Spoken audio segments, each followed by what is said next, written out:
সেদিন আমরা গিয়েছিলাম সিভিএস ফার্মাসিতে।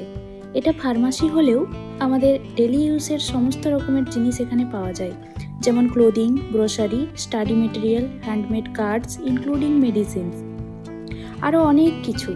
বাট স্পেশালি যে জিনিসটা আমার চোখে পড়লো সেটা হচ্ছে এই মেকআপ। কেন জানি না, মেকআপ দেখলেই আমার মধ্যে একটা ম্যাগনেটিক পাওয়ার কাজ করে। যেমন এই লিপস্টিকগুলো, ছেলেদের এগুলো পিঙ্ক কালার লাগবে, বাট এখানে baby pink, pitch pink, magenta pink, অনেক ধরনের পিঙ্ক কালার আছে। এই লিপস্টিকগুলোর দাম আমাদের ইন্ডিয়ান রুপিসে 600 টাকা থেকে স্টার্টিং হবে, আর ফাউন্ডেশনগুলো 900 টাকা মতন, আর কাজল প্রায় 500 টাকা প্লাস। এত দাম দেখে আমার মনে হলো আমার মতো গরিবদের জন্য নায়িকা হচ্ছে বেস্ট, তাও আবার পিঙ্ক ফ্রাইডে সেলে কেনার মজাটাই আলাদা।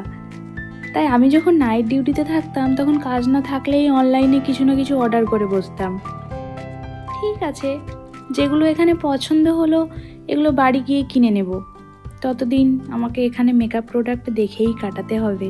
যেমন আজ আমি কিছু না নিয়েই বাড়ি ফিরছি, কারণ আমি আজকে মেকআপ কিনতে না, মেকআপ দেখতে এসেছিলাম।